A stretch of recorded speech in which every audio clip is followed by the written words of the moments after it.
नमस्कार दोस्तों, सभी इलेक्ट्रो होम्योपैथी चिकित्सक बंधुओं का Jijai electro homeopathy clinic and research centre Dusane से डॉक्टर अजय कुमार खैरना आप सभी का स्वागत करता हूँ। आज हम डायग्नोसिस ऑफ पेशेंट के बारे में थोड़ी चर्चा करेंगे। इस एपिसोड में पेशेंट किस तरह डायग्नोसिस किया जाता है और डायग्नोसिस का इम्पोर्टेंस हमारी इस प्रैक्टिस में कितना ज़रूरी है, ये समझ लेना बहुत ज़रूरी है। डॉक्टर मैटे जी ने डायग्नोसिस के ऊपर बहुत ज़्यादा इम्पोर्टेंस दिया है, क्योंकि पेशेंट ठीक तरह से डायग्नोस हो जाए तो इलेक्ट्रो होम्योपैथी की चिकित्सा प्रैक्टिस करने को या ट्रीटमेंट करने को हमें बहुत आसान होता है। तो मैटे जी ने पेशेंट को सबसे पहले टेम्परामेंट कैसे चेक किया जाए, टेम्परामेंट कैसे डायग्नोस किया जाए, इसके बारे में कुछ सिद्धांत रखे हैं।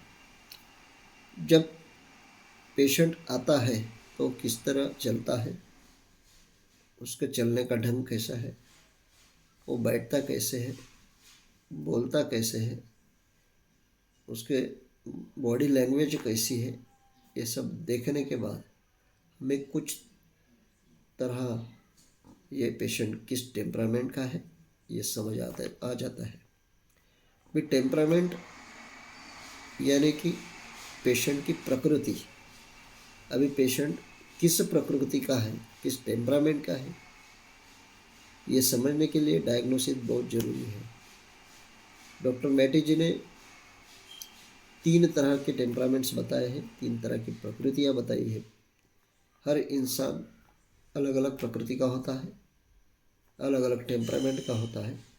उसमें सबसे पहला टेम्परामेंट है सैंग्यूइन टेम्परामेंट, यानी रक्त प्रकृति। दूसरा टेम्परामेंट है लिम्फेटिक टेम्परामेंट, यानी रस प्रकृति। और तीसरा टेम्परामेंट है मिक्स टेम्परामेंट, यानी मिक्स प्रकृति। उसके बाद में मिक्स टेम्परामेंट के भी 2 हिस्से मैटी जी ने बताए हैं। उसमें एक है बिलियस टेम्परामेंट, यानी पित्त प्रकृति, और दूसरा है नर्वस टेम्परामेंट, यानी वात प्रकृति। इस तरह टेम्परामेंट डिवाइड किए गए हैं। अभी इसमें से कौन पेशेंट, कौन व्यक्ति किस टेम्परामेंट का है, ये डायग्नोस के ऊपर डिपेंड करता है। अभी टेम्परामेंट कैसे जानना है, टेम्परामेंट कैसे डायग्नोस करना है, इसके बारे में स्पेशल एक एपिसोड पे हम चर्चा करेंगे, क्योंकि वो एक स्पेशल एपिसोड होगा, बहुत डिटेल से टेम्परामेंट हम बताएंगे। अभी टेम्परामेंट डायग्नोस होने के बाद उसका पल्स डायग्नोसिस बहुत ज़रूरी है। पल्स डायग्नोसिस में पेशेंट जब टेबल पर सोता है तो उसके हाथ के अंगूठे के ऊपर जो आर्टरीज है उसके ऊपर हम अपनी 3 उंगलियां रख के पल्स का डायग्नोस कर सकते हैं। उसका पल्स कैसे चल रहा है, किस तरह है, फास्ट है या स्लो है, उसके ऊपर उसका बॉडी का हार्ट का स्पीड हम समझ सकते हैं, और कुछ बाकी डिसीज की हमें जानकारी उस पर ऊपर मिल सकती है। उसके बाद में है ब्लड प्रेशर चेक करना। ब्लड प्रेशर चेक करने के बाद उसका ब्लड प्रेशर बीपी हाई है या लो है, यह हम चेक करने के बाद जान सकते हैं। अगर बीपी हाई है तो कितने दिन से है, उसके घर में भी किसी को बीपी की बीमारी है, वो खुद कुछ बीपी की गोलियां वगैरह ले रहा है, ये हिस्ट्री हम उसको पूछ सकते हैं। ये 2-3 चीज़ें होने के बाद हमें 50% पेशेंट के बारे में जानकारी मिल जाती है।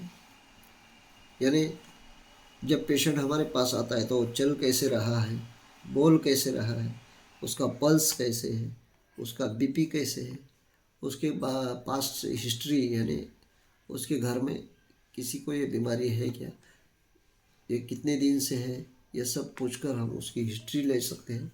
उसके बाद में उसका वेट करना, यानी वज़न करना ज़रूरी है। वज़न के ऊपर वो बॉडी के हिसाब से उसका वज़न नॉर्मल है या नहीं है, उसका बॉडी लैंग्वेज हमें बारीकी से देखना है, वो चलता कैसे, बैठता कैसे, बोलता कैसे। उसके बाद उसकी आँखों की टेस्ट, यानी आँखों को हम देखना है बैटरी लगा के और विदाउट बैटरी। उसका आईसाइट कैसा है, उसके अंदर का पिपल्स का कलर्स कैसा है, रेडिश है, ग्रेइश है या ब्लूइश है। उसके ऊपर भी टेम्परामेंट हम डिसाइड कर सकते हैं। टेम्परामेंट के चैप्टर में हम ये डिटेल से चर्चा करेंगे कि किस तरह की आई सेट्स रही तो किस तरह का टेम्परामेंट होता है, ये भी बताएंगे। उसके बाद में उसके ओठ कैसे है, ग्रेइश है, रेडिश है या वाइटिश है। उनका रंग भी डिपेंड करता है कि वो किस टेम्परामेंट से बिलोंग करता है। उसके हाथों के नाखून कैसे हैं, वो एनीमिक है या कैसे है, वो भी देखना ज़रूरी है।